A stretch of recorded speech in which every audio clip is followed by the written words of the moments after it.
So for this artistic reflection, I chose avoidant personality disorder. With avoidant personality disorder, Jennifer Hart from our voice thread says that the disorder is emotionally painful to those who suffer with it because they aren't more social as compared to personality disorders like narcissistic personality disorder or antisocial personality disorder, which are egocentric. They feel great and they don't see why they should really change their behavior, and it's more challenging to engage patients like that. But I found this particular personality disorder interesting because these these people with avoidant personality disorder are more willing and wanting to change, but it's just not quite there yet. For my artistic reflection, I was reading this article first, but basically it's called First Study to Explore what it's like to live with avoidant personality disorder. But the title underneath that was called Safe When Alone Yet Lost in Their Aloneness, and that kind of inspired my artwork because it's like, I guess, like the three-dimensional sculptural piece is like the home is supposed to be like the safe place, but because it's also isolating, it's kind of like a prison, like for the mind. But the lead author, Christine Sorensen, a psychologist, interviewed 15 people receiving outpatient treatment with avoidant personality disorder, with an average age of 33, and none of them working.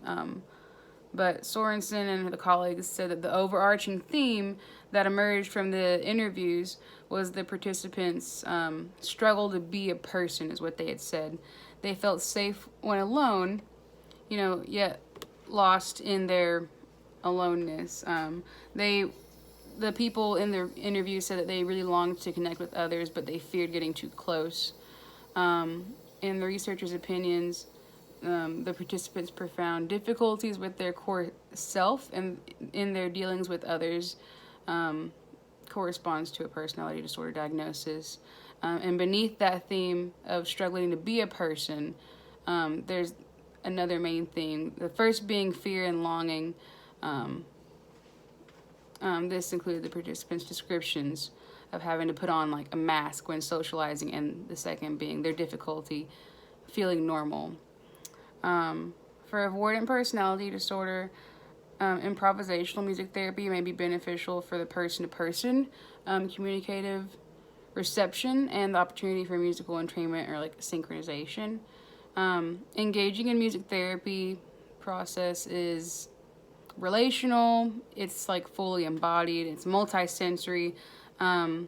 It's a way that people can kind of make that contact and kind of practice that before going out in the world. And they don't really have to say anything to communicate musically, so that could be a good option to try first. And this kind of also made me think about the anxiety work we read about before in the art making process of like creating masks with the veterans from the TED Talks that were suffering from PTSD, and how those masks became reflective of those experiences, and over time could be taken and put like on a shelf after they've gone through the process of experiencing it and moving past it. So I thought maybe something like that combined would be really interesting.